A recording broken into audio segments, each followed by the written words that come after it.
이삭 제물 사건의 마지막 시간입니다. 이 시간을 통하여 하나님의 크고도 깊은 사랑을 우리가 다시 한번 깨닫고 온 마음으로 느끼는 시간 되시길 주의 이름으로 축복합니다. 먼저 지난주 내용을 잠깐 복습하겠습니다.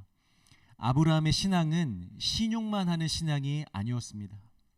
알겠다고 대답만 하지 않았고 다음날 아침 일찍 준비할 것들을 챙겨서 출발하는 그 시작만 하지 않았고 또 산에 올라가고 제단을 쌓고 이삭을 결박하는 그 과정에만 집중하지 않았고 칼을 잡고 기다리고 있지도 않았습니다. 아브라함은 사랑하는 독자 아들 이삭을 실제로 죽이는 순종까지 갔습니다. 이삭이 죽지는 않았지만 하나님이 말리지 않으셨으면 1초만 늦었어도 그 이삭은 그날 죽은 것입니다. 여러분, 순종은요 끝까지 가는 것입니다. 어느 정도까지 신용만 하고 어느 정도까지 모양만 따라해서는 안 됩니다. 아나니아와 삽비라를 여러분 기억하시길 바랍니다. 성경이 밝히는 그들의 죄는 성령을 속인 죄인데 이것을 좀 더 풀어서 설명해 보자면 성령의 역사인 척 신용한 거예요. 그리고 성령 받은 사람들의 그 신앙의 모습을 모양을 따라한 것입니다. 그래서 그 땅을 판 것의 전부를 드리는 데까지 그 끝까지는 갈 수 없었던 거예요.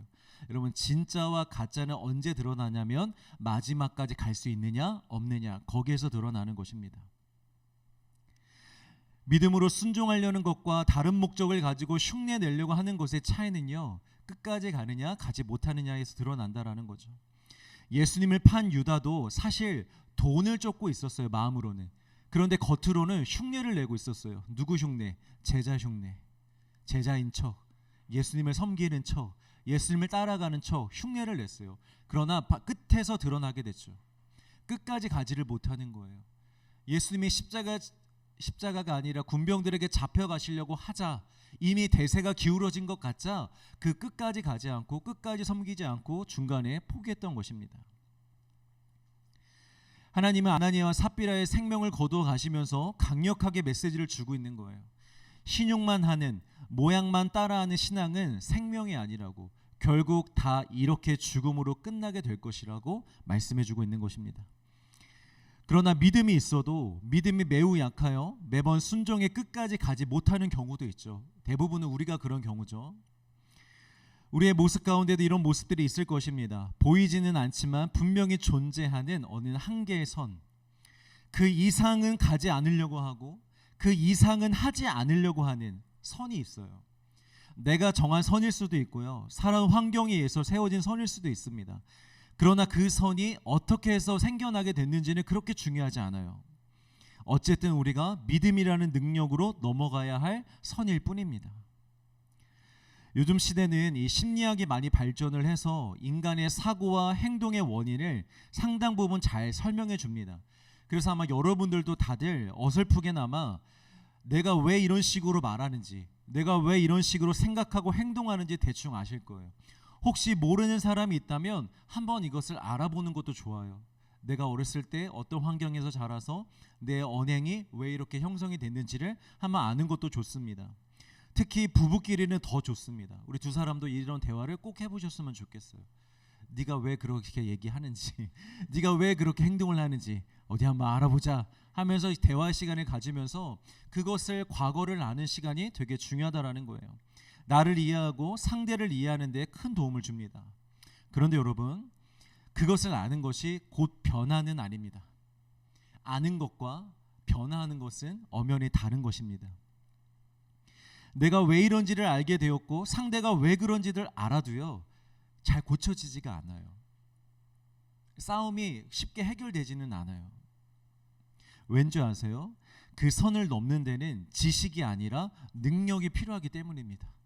안다고 넘을 수 있는 게 아니라, 인정한다고 넘을 수 있는 게 아니라 그 선을 넘을 수 있는 힘이 필요한 거예요. 로마서 1장 17절에서 이렇게 얘기합니다. 복음에는 하나님의 능력이 나타난다고. 복음은 분석이 아니라 능력입니다. 복음은 설명이 아니라 돌파입니다.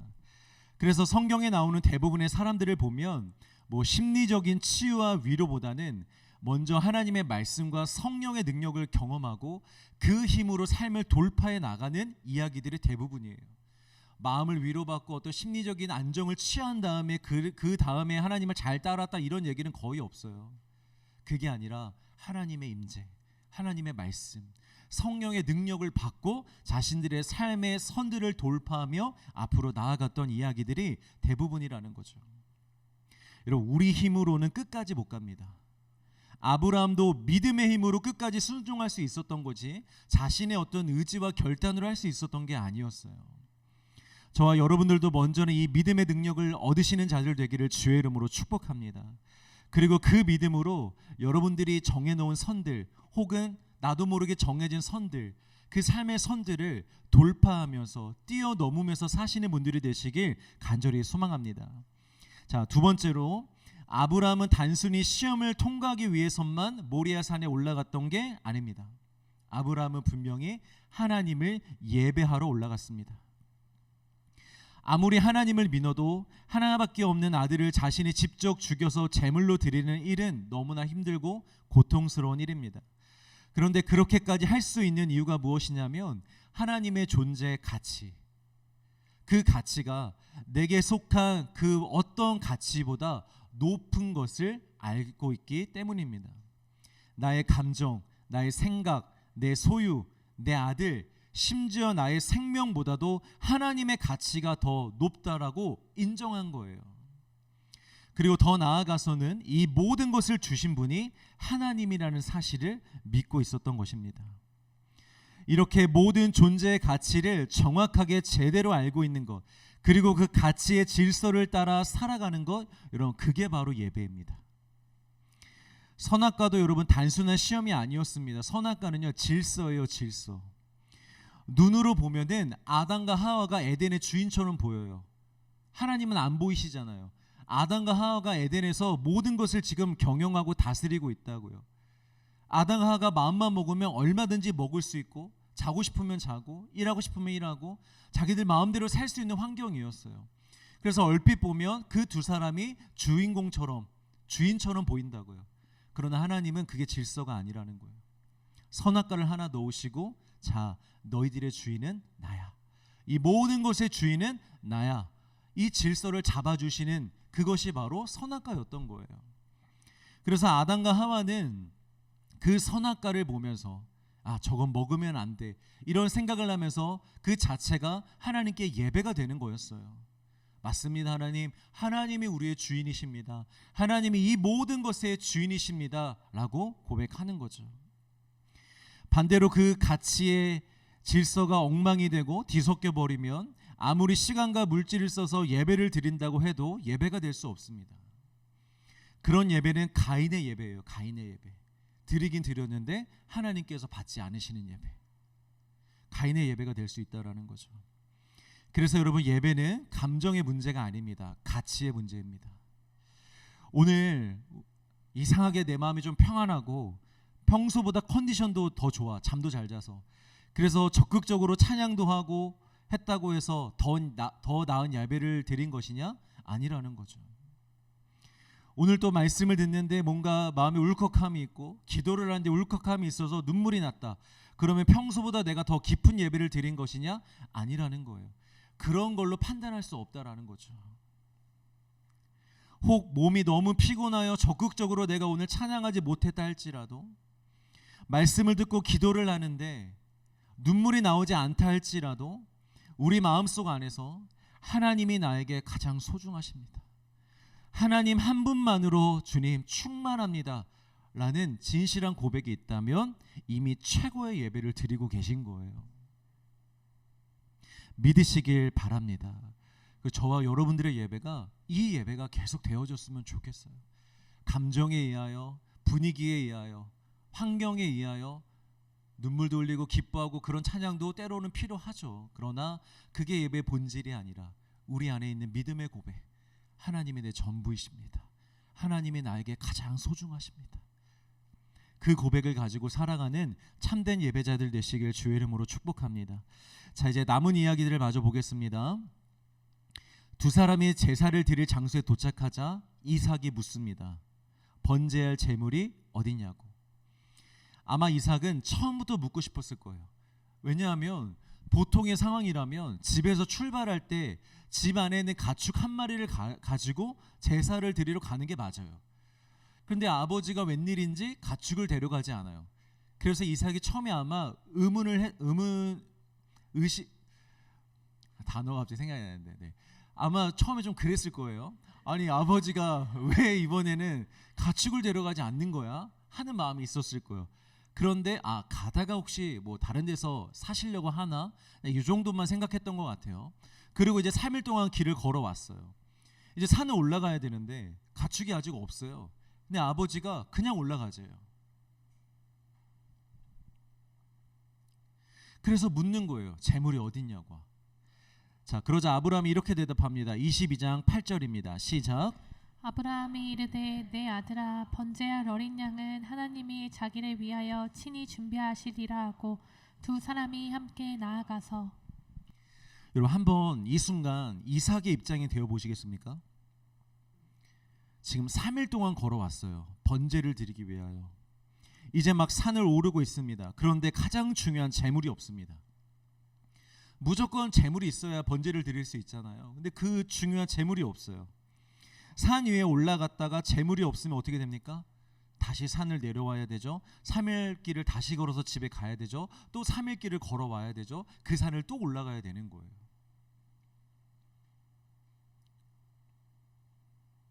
상식적으로 지금이라도 준비하는 게 맞습니다. 산에 올라가지 말고 빨리 옆 동네라도 가서 가축을 가지고 오거나 아니면 힘들지만 다시 집으로 가서 가축을 가져오는 게 낫습니다. 아버지, 주변 마을에서라도 구해올까요? 종을 보내서 집에서 가져오라고 할까요? 우리 같으면 이렇게 말했을지도 모릅니다. 왜냐하면 우리는 모든 것이 확실하게 준비된 상태에서 안정감을 느끼기 때문입니다. 그 안정감을 원하기 때문이죠. 우리가 선교를 가도 하루하루 일정과 숙소와 이동할 차들이 다 예약이 되어 있어야 돼요. 계획이 되어 있어야 돼요. 그래야 우리 마음이 놓여요. 그런데 아무것도 예약 안 하고 제가 여러분들에게 하나님이 다 예배해 놓으셨을 거야 라고 만약에 그렇게 얘기한다면 여러분 그 선교 가고 싶으실 것 같으세요? 그래도 신청하실 줄 믿습니다. 보통 그렇게 하지 않죠. 누가 그런 걸 좋아하겠어요. 다 예약이 되어 있어야 됩니다. 그런데 이삭은 크게 불평하지 않습니다. 그리고 다른 제안도 하지 않습니다. 조용히 아버지를 따라 올라갑니다. 왜 그랬을까요? 이삭도 하나님을 믿고 있기 때문입니다. 이삭은 분명 아버지로부터 자신이 태어나기까지 모든 스토리를 다 들었을 것입니다. 하나님이 언제 나타나셨고 무슨 약속을 해주셨고 어떤 훈련을 시켜주셨고 어떻게 이삭을 낳게 됐는지를 분명히 말씀해 주셨을 거예요. 자신이 직접 경험하지는 못했어도 듣는 것으로 믿음이 생겼을 것입니다. 로마서 10장 17절에서 이렇게 말합니다. 믿음은 들음에서 난다. 이것이 무슨 비유적인 표현이 아닙니다, 여러분. 실제 영적 세계에서 일어나는 원리를 아주 직설적으로 말해주는 거예요. 우리의 믿음은 하나님의 말씀을 들을 때, 그것도 한 번이 아니라 반복적으로 듣고 또 들을 때 생기게 되고 자라게 됩니다. 바울이 한 번 그런 말을 했죠. 씨앗을 뿌린 것은 자신이고 아볼로는 뭘 했다? 물을 주었다라고 해요. 우리가 보통 알기로는 씨를 뿌린 건 말씀을 뿌린 것으로 알고 있어요. 바울이 말씀을 뿌렸구나, 말씀을 전해 주었구나 라는 것은 다 이해할 수 있습니다. 그런데 물을 주었다라는 건 뭘까요, 여러분? 그들을 위해 열심히 기도해 줬다라는 걸까요? 아니면 그들을 열심히 섬겨줬다라는 걸까요? 물론 그렇게도 했겠죠. 그러나 핵심은 무엇이냐면 바울이 전한 말씀을 아볼로가 반복적으로 지속적으로 계속해서 가르쳐줬다라는 거예요. 그게 물을 줬다라는 거예요. 말씀으로 반복적으로. 사도행전 18장에 보면은 아볼로를 이렇게 소개합니다. 언변이 좋고 성경에 능통한 자라. 그가 일찍이 주의 도를 배워 열심히 예수에 관한 것을 자세히 말하며 가르치나. 그러니까 아볼로가 주로 했던 사역은 말씀 사역이었어요. 그게 물을 줬다라고 표현을 하는 거예요. 여러분, 말씀을 한 번만 듣고는 믿음이 자랄 수 없습니다. 잠깐 내 안에 들어왔지만 금방 사라질 수 있어요. 그래서 말씀은 반복적으로 들으셔야 돼요. 그리고 반복적으로 보셔야 됩니다. 저는 제가 직접 이 말씀을 써서 전파하는 사람이잖아요. 그럼에도 불구하고 제가 이렇게 설교를 해도 설교가 끝났다고 제가 이걸 닫아버리면, 이 원고를 다시 보지 않고 이 말씀을 다시 묵상하지 않으면 이 말씀이 저의 말씀도 될 수가 없습니다. 설교했다고 제 말씀이 되는 게 아니더라고요. 이 말씀을 계속해서 기억을 해야만, 눈으로 보고 기도의 자리에 가져가 묵상을 해야만 이 말씀이 나의 말씀이 될 수 있다라는 거예요. 제가 최근에 되도록이면 빠른 시간 안에 말씀 그 쇼츠를 만들어서 올리려고 합니다. 이유가 제가 저의 설교에 감동받아서 뭐 빨리 공유하고 싶어서가 아니고요. 저와 여러분들이 말씀을 한 번 듣고 잊지 않기 위함이에요. 잊지 말라고. 주일에 들은 말씀을 기억하라고. 그 말씀을 붙잡고 한 주를 살아가 보라고. 그래서 되도록 빨리 쇼츠를 만들어서 올리려고 하는 거예요. 많이 보시길 바라고 좋아요도 누르시고 하시길 바랍니다. 난 이미 들은 말씀이야 하며 패스하지 마시고 반복적으로 들으세요. 그래야지 우리의 말씀이 되는 겁니다. 자, 이삭이 하나님을 믿었다는 증거는 또 나옵니다. 우리 9절 말씀에 있습니다. 시작. 하나님이 그에게 일러주신 곳에 이른지라 이에 아브라함이 그곳에 제단을 쌓고 나무를 버려놓고 그의 아들 이삭을 결박하여 제단 나무 위에 놓고. 자, 학자들의 추측에 따르면 이때 당시에 이삭의 나이는 최소 15살에서 최대 30살까지 봅니다. 요즘과 같이 온실 속 화초처럼 자란 15살 남자 아이들을 보면 여러분 막 딱 남자 막 이런 느낌은 아니지만 그래도 애 같지는 않잖아요. 15살이면. 하물며 이 당시 들에서 뛰어다니며 자란 15살의 남자 아이는 얼마나 힘이 셌겠습니까? 반면에 이때 아브라함의 나이는 최소 115세에서 130세입니다. 아브라함이 아무리 힘이 좋아도 할아버지입니다. 그런데 그렇게 나이 많은 100세가 넘은 할아버지가 15살의 혈기왕성한 그 청년 남자아이를 결박한다는 게 여러분 가능할까요? 불가능할까요? 상식적으로는 말이 안 되는 거예요. 여러분 범죄 현장에서요, 이 피해자의 시신을 보면 반드시 발견되는 게 있는데 그게 뭐냐면 저항 흔적입니다. 정말 뒤에서 습격을 당해서 기절하지 않는 이상 아무리 연약한 피해자를 할지라도요, 증거가 남을 만큼 살기 위해서 강력하게 저항을 한다고 합니다. 강력하게. 아브라함이 무슨 생선을 잡듯이 이삭의 머리를 뒤에서 돌로 쳐서 기절을 시킨 다음에 결박해서 죽이려고 했을까요? 아니겠죠. 아니면 아버지의 건의로 막 너 이놈의 자식 일로 안 와? 아버지 말 안 들어? 너 호적에서 파버린다? 이렇게 언어 폭력으로 그를 묶어두었던 걸까요? 가스라이팅하면서? 아니에요.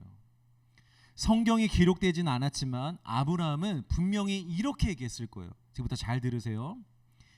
이삭아,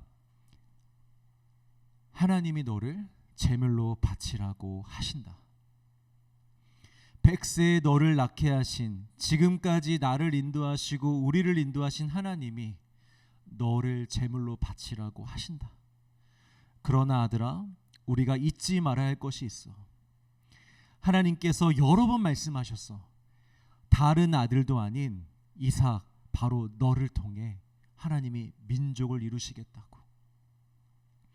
그래서 내가 너를 죽여도, 너가 제물로 바쳐줘도 하나님이 반드시 너를 다시 살려내실 거야. 하나님은 약속하신 건 반드시 지키시는 분이잖아. 아버지는 그 하나님 믿는다. 혹시 너도 그 하나님을 믿고 따라와 줄 수 있겠니? 이렇게 말씀을, 이렇게 아들에게 얘기를 했을 거예요. 그리고 이삭이 아마 이런 식으로 대답을 했겠죠. 아버지, 저 너무 두렵습니다. 이 잔을 옮기고 싶습니다. 이 방법이 아니었으면 좋겠습니다. 그러나 하나님이 나를 다시 살리실 것을 저도 믿습니다. 내가 드려지는 것이 하나님의 뜻이라면 그렇게 해주세요 하고 가만히 있었던 것입니다. 누구와 같이? 예수님과 같이. 도수장으로 끌려가는, 그러나 울지 않고 침묵하는 어린 양이셨던 예수님과 같이 지금 이 이삭도 다 알면서도 어린 양과 같이 조용히 침묵하며 하나님의 뜻에 자기의 몸을 맡기고 있는 것입니다. 아들 이삭도 분명히 지금 이런 믿음을 가지고 아브라함과 함께 나아가고 있는 거예요. 자, 그렇게 이삭은 자신의 생명을, 아브라함은 자신의 생명보다도 더 소중한 존재를 하나님께 드리려고 할 때 하나님의 사자가 그들을 급하게 부릅니다. 11절입니다. 시작. 여호와의 사자가 하늘에서부터 그를 불러 이르시되 아브라함아 아브라함아 하시는지라. 아브라함이 이르되 내가 여기 있나이다 하매. 여러분, 히브리 문화에서요, 내가 여기 있나이다 라는 말은 단순히 나의 위치를 알려드리는 게 아니에요. 네, 하나님 저 여기 있습니다, 저 보이세요? 라고 이 위치를 알려드리는 게 아니에요. 내가 여기 있나이다 라는 말은 무슨 뜻이냐면 말씀하옵소서, 주의 종이 듣겠나이다 라는 뜻입니다. 그러니까 이삭을 죽이는 그 순간에도 아브라함은 개인의 감정에 휩싸여 있지 않고 있는 거예요. 그의 마음과 믿음은 계속해서 하나님께 고정되어 있습니다. 흔들리지 않고 있습니다. 감정이 없었다는 게 아니에요. 감정이 소용돌이 칠 만큼 매우 힘든 상황이었지만 그 상황 속에서도, 그 태풍 속에서도 자신의 시선과 마음의 중심을 놓지 않고 있었다라는 거예요. 여러분, 우리도 감정 자체를 어떻게 없앨 수는 없습니다. 다 느낄 수밖에 없어요. 그러나 감정에 휩싸이지는 말아야 됩니다. 그 감정이 나를 지배하도록 내버려 두어서는 안 됩니다. 감정은 인정하되 그 감정이 나의 말과 행동을 결정하게 내버려 두서는 안 된다라는 거예요. 내 감정대로 말하도록, 내 감정대로 행동하도록 둬서는 안 된다라는 거죠. 믿음은 감정을 부정하는 것이 아니라 감정보다 더 높은 자리에 하나님을 두는 것입니다. 그리고 그 하나님을 바라보는 거예요. 지금 내가 이렇게 힘들고 두려워도 하나님은 여전히 신실하십니다. 지금 내가 이해가 되지 않아도 하나님은 여전히 옳으십니다. 이걸 붙잡고 있는 거예요. 그게 믿음인 줄 믿으시길 바랍니다. 하나님은 그제서야 네가 나를 정말로 경외하는 줄 알았다고 하시면서 이 잔인한 시험을 멈추십니다. 그리고 옆 수풀에 준비되어 있던 숙량을 가져다가 번제로 드리게 되고, 아브라함은 그 땅의 이름을 여호와 이레라고 부릅니다. 그 뜻이 무엇이냐? 여호와의 산에서 준비되리라 라는 뜻이죠. 믿음으로 믿음에 이른다. 아브라함의 믿음이 또 한 차원 높아지는, 확장되는 순간입니다. 자, 이제 이 이야기의 마지막을 보려고 합니다. 이제 마치려고 하는데요. 아브라함의 믿음을 시험해 보시겠다고 시작한 이 사건, 시험으로만 보면 A+입니다. 최고의 성적을 냈습니다. 아브라함이. 인류 역사상 가장 어려웠던 시험인데 대성공적으로 끝나게 된 것입니다. 그런데 이렇게 끝내기에는 뭔가 찜찜합니다. 정말 하나님이 그저 아브라함이 가진 믿음이 진짜 믿음인지 아니면 거짓 믿음인지를 시험하기 위해서 아들을 바쳐보라고 하셨을까요? 죽어도 살아나게 될 것이라는 그 부활의 믿음을 갖는 것이 믿음에 있어서 너무나 중요한 것은 맞습니다. 그러나 그렇다고 해서 그 믿음을 증명하기 위해서 내 손으로 내 아들을 죽이라는 그런 잔인한 시험을 하신 것을 여러분, 과연 우리가 이해할 수 있겠냐라는 거예요. 하나님이 만약에 우리에게 이런 똑같은 시험을 요구하신다면 우리는 그걸 어떻게 받아들일 수 있냐라는 거죠.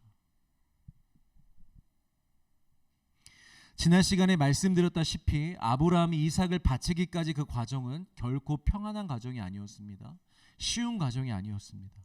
몹시도 괴롭고 힘든 과정이었습니다. 그리고 우리가 잊고 있었던 한 사람이 있는데요. 사라입니다. 여러분, 우리 사라의 입장에서 한번 생각해 봐야 됩니다. 아브라함이 이 중요한 일을 사라와 논의하지 않고 몰래 다 했다라는 것은 말이 안 됩니다. 왕복하는 것만 일주일입니다. 3일 갔다가 하루 올라갔다가 내려와서 다시 3일을 와야 되는 일주일입니다. 그 일주일 동안 남편과 아들과 종들이 사라졌다? 여러분, 이걸 모를 사람이 누가 있습니까? 이걸 어떻게 숨겨서 이 일을 진행할 수 있겠습니까? 만약 몰래 갔다 하더라도 첫날 바로 알았을 거예요. 사라진 것을 보고 또 다른 종들을 보냈겠죠. 대체 이 사람이 어디 갔는지, 아들 데리고 어디 갔는지를 확인하려고 했겠죠. 그리고 찾으러 갔을 겁니다. 17, 19세기에 많은 화가들이요, 이 22장의 내용을 가지고 그림을 많이 그렸거든요. 근데 100%는 아니지만 꽤 많은 그림에서 이 사라가 등장해요. 근데 어디서 등장하냐면 번제단 그 뒤쪽에 숲풀 사이에 양뿐만이 아니라 사라도 그 숲풀 사이에서 뒤에서 쳐다보고 있었다고, 이렇게 상상을 해서 그림을 그린 거예요. 물론 상상해서 그린 것이겠지만 그들의 생각 속에 어떤 생각이 있냐면 사라가 모를 리가 없다라는 거예요. 어떻게 모를 수 있냐라는 거죠. 그리고 여러분, 이 사건 바로 뒤에 23장에 무슨 사건이 가장 먼저 나오는지 아세요? 사라가 죽어요.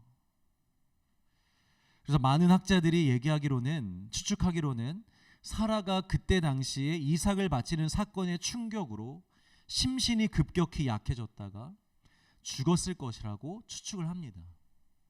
실제 아브라함은 175세를 살았는데 사라는 몇 세를 사냐면 127세를 삽니다. 아무리 남녀간의 이 수명의 차이가 있어도요, 오히려 여자가 더 많이 산다고 하잖아요, 보통은. 그때는 뭐 남자가 더 많이 살았다 할지라도 같은 시대에 같은 연배를 사는데 50년의 차이가 난다? 이건 뭔가 문제가 있다라는 거예요. 사라의 몸에, 건강에. 육체적인 어려움이 있었다라는 거죠. 두 사람, 아니 이삭까지 포함하면 세 사람, 이 한 가족이 정말 말로 설명할 수 없는 큰 고통을 겪었음에도 그래도 믿음을 확인했으니, 하나님이 자신들의 믿음을 알게 되셨고 자신들도 믿음을 확신할 수 있게 되었으니 감사하다고, 다행이라고, 그거면 됐다고 할 수 있겠습니까? 오히려 믿음이 있을수록 더 이해가 안 가는 거예요, 사실은. 하나님은 위대하시고 모든 걸 아시는 분이라고, 나의 생각과 마음도 다 아시는 분이라고 믿는데, 그런 분이 굳이 그 마음에 있는 것을 공식적으로 확인해 보시겠다고 이렇게 힘든 일을 시키십니까? 하나님이 다 알고 계시다면서요. 그런데 그걸 굳이 꼭 이런 식으로 확인하셔야 되겠습니까? 라고 우리 생각할 수 있지 않겠습니까? 너무 비인격적이라고 느낄 수 있지 않겠습니까? 하나님을 잘 모르는 사람들이 보기에 비인격적이라고 할 수 있는 내용들이 구약 성경에 많이 등장하는데, 그 중에서도 베스트 오브 베스트는 저는 이 사건이라고 생각해요. 정말 비인격적인 사건. 하나님이 그토록 사랑하시는 당신의 백성이라면 어떻게 이걸 지킬 수 있는가?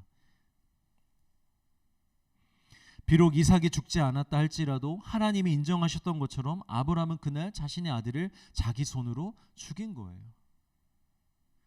다른 목적이, 의도가 있을 것입니다. 아니, 있어야만 합니다. 제가 이렇게 말씀드리는 이유가 뭐겠어요? 다른 목적이 있다는 거예요. 그냥 아브라함의 믿음을 시험하여서 믿음이 있다, 끝, 이게 아니라는 거죠. 하나님이 이 사건을 통하여 정말 주시고 싶었던 메시지, 아브라함과 모든 믿는 자들에게 주시고 싶으셨던 진짜 이야기가 아직 남아 있습니다. 우리 8절 앞부분을 다시 한번 읽어보겠습니다. 시작. 아브라함이 이르되 내 아들아, 번제할 어린 양은 하나님이 자기를 위하여 친히 준비하시리라. 하나님께 드려질 제물, 번제로 드려질 제물, 그 어린 양은 하나님께서 준비하신다는 것입니다. 여기서 중요한 단어가요, 친히라는 단어예요. 친히. 보통 하나님은 사람을 통하여 일을 많이 하시잖아요. 그런데 이 제물을 준비하는 데 있어서는 사람의 손을, 어느 누구의 손도 하나님 빌리지 않으셨습니다. 친히 오직 하나님께서 준비하신 제물입니다. 말 그대로 하나님이 직접 홀로 준비하신 제물입니다. 그래서 여러분, 사실 이 사건의 주제는요, 아브라함이 하나님을 위하여 무엇을 드렸느냐가 아니라 하나님이 아브라함과 모든 믿는 자들을 위하여 무엇을 준비하셨느냐가 주제입니다. 아브라함이 뭘 드렸느냐에 집중하지 마세요. 하나님이 뭘 준비하셨느냐, 거기에 우리가 집중해야 되는 거예요. 여호와 이레, 이 말은 단순히 하나님께서 이 땅에서 우리의 삶에 필요한 것들을 다 준비해 놓고 있으니 그 하나님을 믿고 담대하게 살아가라는 그런 의미에서 주신 단어가 아니었어요. 원래는 그걸 생각하시면서 여호와 이레를 우리에게 주신 게 아니에요. 14절의 말씀과 같이 여호와 이레는 정확히 무슨 뜻이냐면 여호와의 산에서 준비되리라 라는 뜻입니다. 즉 구원은 오직 시온에서, 오직 하나님으로부터 준비되어져서 우리에게 임한다라는 것이죠. 여러분, 그 재물이 무엇입니까? 바로 예수 그리스도입니다. 하나님께서 자신과 우리를 위하여 예수님을 준비하셨다라는 거예요. 이것이 복음입니다, 여러분. 하나님이 아브라함에게 말씀하고 싶었던 것을 제가 이렇게 좀 의역해서 풀어드릴게요. 잘 들어보세요. 아브라함아, 너의 책임은 나를 믿는 것뿐이야. 네가 나를 위해 무엇인가를 내어주거나 바칠 것이 없어. 너희를 깨끗하게 하고 정결하게 하기 위해서 나한테 바쳐야 하는 그 재물 내가 나를 위해 직접 준비할 거야. 내 손으로 잡을 거고 내 손으로 죽일 거야. 내 손으로 그 재물을 태울 거야. 너는 내가 주는 그 복과 생명을 받아 누리면 돼. 그리고 나를 사랑하면 돼. 너에게 준 모든 것이 내가 준 것임을, 나의 것임을 인정하고 나를 찬양하면 돼 라고 말씀해 주신 거예요. 이것이 바로 우리가 붙잡아야 될 믿음이고 신앙입니다. 우리가 주님께 뭘 드렸기 때문에 우리가 은혜 안에 살아가는 게 아닙니다. 우리가 주님께 무엇인가를 드렸기 때문에 우리가 생명을 얻을 수 있는 게 아니고 복을 누릴 수 있는 게 아닙니다. 우리가 아니라 하나님이 우리에게 모든 것을 내어 주신 것입니다. 그래서 우리가 은혜 안에 살 수 있는 것이고, 그래서 우리가 생명을 얻을 수 있는 것이고, 그래서 우리가 복을 누릴 수 있는 거예요. 나아가 생색내지 않고 아낌없이 하나님께 다시 그것들을 드릴 수가 있는 거죠. 하나님이 선물로 주신 모든 것을 믿음으로 받고 잘 누리며 살되 그 모든 것이 하나님의 것임을 고백하며 언제든지 하나님이 원하실 때, 하나님이 말씀하실 때 드릴 수 있는 상태로 살아가는 삶, 언제든지 내려놓을 준비가 된 삶, 여러분 그 삶을 사는 것이 진정한 믿음의 삶입니다. 어떻게 그 믿음의 삶이 가능하겠어요? 이 모든 게 하나님이 주셨다고 인정을 해야죠. 하나님의 것이라고 인정을 해야만 드릴 수 있는 거예요. 아브라함이 어떻게 이삭을 드릴 수 있었을까요? 이삭은 내 것이 아니라 하나님의 것입니다 라는 고백이 있었기 때문입니다. 우리가 왜 자꾸 못 내려놓는 줄 아세요? 그게 내 거라고 생각해서 그래요. 내 거라고 생각해서 그래요. 내 생명, 내가 지금까지 열심히 쌓아온 나의 삶, 업적, 내가 노력해서 얻은 것들, 돈 번 것들, 가진 것들, 내가 맺은 관계들, 그 모든 것들이 내 것이라고 생각해서 그래요. 그래서 못 드리는 거예요. 못 내려놓는 거예요. 그래서 우리가 느낄 때 마치 하나님이 우리의 것을 자꾸 뺏어가는 것처럼 얘기를 해요. 아닙니다, 여러분. 모든 만물이 하나님의 것입니다. 우리의 생명조차도 하나님의 것입니다. 그런데 하나님 뺏어가시는 거예요. 그러니까 뭔가 잘못됐다는 거예요. 우리가 지금 뭔가 대단히 큰 착각을 하고 있다라는 거예요. 내 것인 것처럼. 이것을 빨리 내려놓고 이 생각을 버리고 모든 것이 하나님의 것임을 인정할 때, 그때야 비로소 여러분 진짜 신앙이 시작되는 줄 믿으시길 바랍니다. 이 고백이 있으셔야 돼요. 자녀가 얼마나 귀한 자녀입니까? 나에게 얼마나 소중합니까?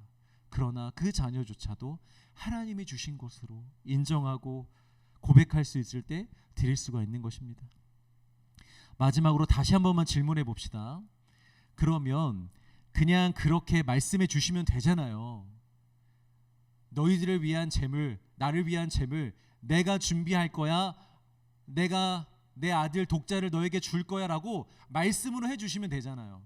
그런데 굳이 왜 아브라함에게 또 이런 시험을 허락하셨을까요? 말로 하시면 되는데. 하나님의 독생자 예수 그리스도를 내어주심이 어떤 마음인지 어떤 사랑인지를 이렇게 하지 않고서는 우리가 도저히 알 수 없기 때문입니다. 보통 자매들이 그런 말들을 하죠.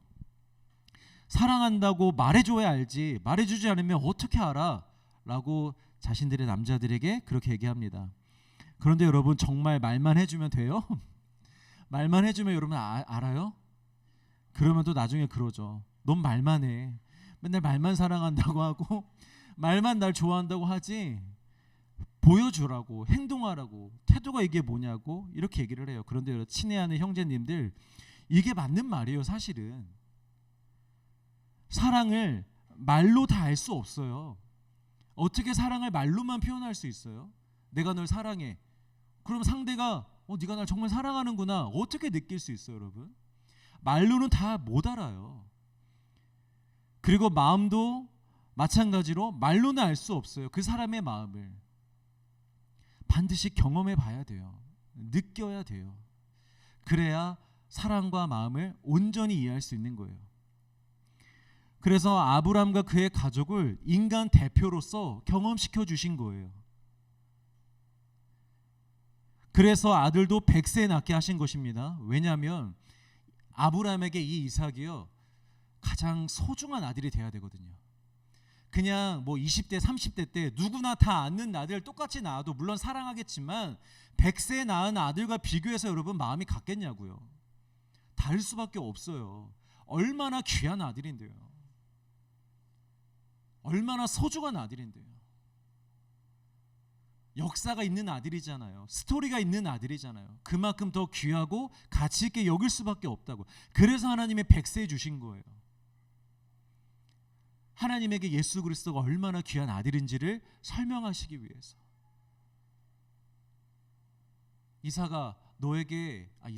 아브라함아, 이삭이 너에게 너무나 귀중한 아들이지. 나에게 나의 아들 예수가 그런 존재야. 아니 그것보다 더 귀한 존재야. 이것을 알려주시는 거예요. 그리고 그 아들을 바쳐보라는 거죠. 예수님을 향한 하나님의 마음을 100% 담아낼 수는 없습니다. 그러나 가장 비슷하게나마 감정적으로 느껴보라는 거예요. 내가 너희를 얼마나 사랑하는지, 내가 너희를 얼마나 존귀하게 여기는지, 내가 너희를 위해서 무슨 일을 한 것인지 이것을 알라는 것입니다. 오늘 설교 제목이 뭐예요? 사랑이여라. 사랑이여라. 하나님은 사랑이시라. 여러분, 하나님은 정말 사랑이십니다. 이렇게 우리를 사랑해 주신 거예요. 그런데 여러분, 안타까운 건 많은 그리스도인들이 하나님의 사랑을 알겠는데 느껴지지 않는다고 해요.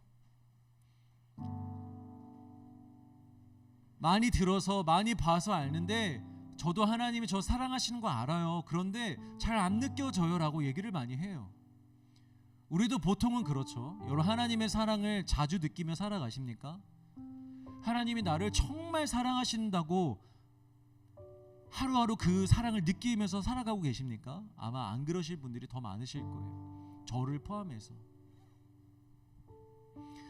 그러나 여러분, 하나님의 사랑을 우리가 느끼게 해달라고 이 기도가 저도 몰랐는데 이 말씀을 준비하다 보니까 그게 굉장히 조심해야 될 기도더라고요. 하나님의 사랑을 보여주시옵소서. 우리를 향한 하나님의 사랑은 어떤 사랑인데요? 자기에게 가장 소중한 독자 아들을 내어주신 사랑이에요. 그런데 여러분, 정말 그 사랑을 느껴보고 싶으세요? 그 사랑을 정말 내 몸으로 느껴보고 싶으세요? 그 사랑이 어떤 사랑인지, 얼마나 큰 사랑인지 정말 내 삶을 통해서 여러분 느껴보고 싶으세요? 이걸 아니까 함부로 이런 기도 앞으로 못 하겠더라고요. 하나님이 그래서 아브라함에게만 이 시험을 주신 거였어요. 얼마나 힘든 시험인지 알기 때문에, 얼마나 고통스러운 시험인지 알기 때문에. 니들이 다 이런 걸 겪을 필요는 없어. 대신에 아브라함의 이 이야기를 통해서 너희도 인간이잖아, 같은 사람이잖아. 아브라함이 어떤 마음이었을지 너희들 감정적으로라도 알 수 있잖아. 그냥 그렇게만이라도 알면 돼. 내 사랑이 이런 사랑이야. 이렇게 말씀해 주시는 거예요. 왜 우리가 하나님의 사랑을 잘 못 느낄까? 애슐리에서 탄산이 나오는 기계 앞에 가서 왜 커피가 안 나오냐고 따지고 있는 거예요. 하나님이 우리의 영혼을 구원하시기 위한 사랑을 지금 베풀어 주시고 거기에 집중하고 계시고 그 사랑을 주고 계신데, 우리는 하나님 왜 이거 안 해주세요? 왜 이거 저 안 주세요? 왜 이거 뺏어 가세요? 하나님 저 안 사랑하세요? 다른 곳에 가서 하나님의 사랑을 찾고 있는 거예요. 물론 하나님이 우리에게 모든 걸 주세요. 마지막 날에 하나님의 나라 가면 하나님이 우리에게 완벽한 나라를 선물로 주실 거예요. 부족함이 없고 연약함이 없고 아픔이 없고 슬픔이 없고 결핍이 없는 그 완벽한 나라를 우리에게 주실 거예요. 그런데 지금은 여기에만 집중하자라는 거예요. 생명이 가장 중요하니, 너희들의 영혼이 사는 게 중요하니, 나도 지금 여기에만 집중하고 있으니 너희도 영혼의 생명을 위해서 여기서 나의 사랑을 느끼고 여기서 이 사랑을 전하는 삶을 살아보지 않겠니? 라고 우리에게 말씀하고 있는 것입니다. 사랑하는 성도 여러분, 이 메시지를 통하여 앞으로 여러분들의 인생 가운데 하나님의 사랑을 단 한순간도 오해하지 마시길, 의심하지 마시길 주의 이름으로 축복합니다. 하나님이 우리에게 주신 사랑은 매우 놀랍고 크신 사랑입니다. 너무 불경한 거예요. 사실은 예수님을 믿는다고 하면서 하나님 저 사랑하세요? 이 말은요 매우 하나님의 마음을 아프게 하는 거예요. 뭘 주셨는데, 우리를 위해서 무엇을 내어주셨는데 우리가 그 사랑을 의심하겠습니까? 그 사랑을 확신하시길 바랍니다. 그리고 그 사랑을 확신할 때 여러분들의 삶 속에 진짜 참 자유가 임합니다. 우리는 미련해서 환경을 얻어야, 사람을 얻어야, 돈을 얻어야 내가 자유할 것 같고 행복할 것 같지만 전혀 그렇지 않습니다. 이 하나님의 사랑을 얻으면 여러분 다 얻은 것입니다. 이 하나님의 사랑을 얻으면 모든 것을 얻은 거예요. 그때부터 충만이 우리에게 임하고요, 넘쳐 흐르는 힘이 임하고 능력이 임하는 것입니다. 그 사랑으로 자유케 되시고 그 사랑의 능력으로 살아가는 우리가 되기를 주의 이름으로 축복합니다.